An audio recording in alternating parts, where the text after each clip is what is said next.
Officials fear the death toll could rise in Colombia as rescuers work to scour the rubble from the magnitude 7.4 earthquake. We're following the frantic search for survivors and how residents are left to pick up the pieces.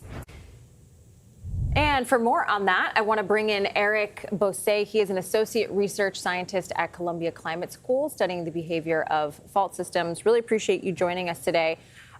So I'd love for you to put this into context, because this quake, it was the country's strongest on record. Can you give context on how seismic, or rather how the scale of the seismic event and what the ring of fire plays in this role? I think we've heard that term in the past, but it's my understanding is this is very much playing a role here. Good morning. Yes, so yesterday morning in Colombia, there was a large and powerful earthquake of magnitude 7.4. And so you need to think of a fault line of about 100 kilometers breaking all of a sudden. And that is what caused intense shaking throughout the country.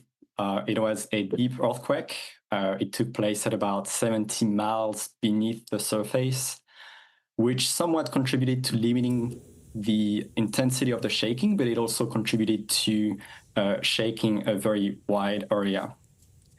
And so earthquakes of that size, they don't happen every day in Colombia, but they are quite normal throughout all of the west coast of South America, because this is where tectonic plates collide, which is what you call the belt of fire.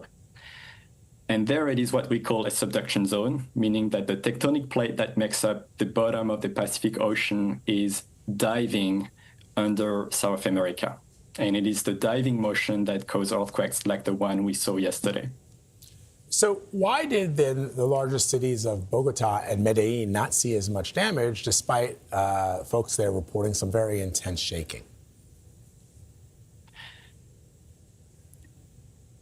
There was intense damage near the epicenter, and the plains on the western side of the country, as well as in the mountains in the eastern side of the epicenter.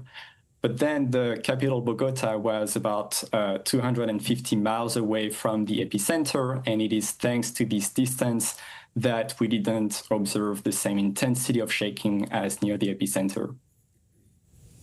And Eric, could you explain the geographical challenges that crews are facing trying to reach these cities in the Pacific region? So following earthquakes of that size, it is typical to observe damage to roads and communication infrastructures.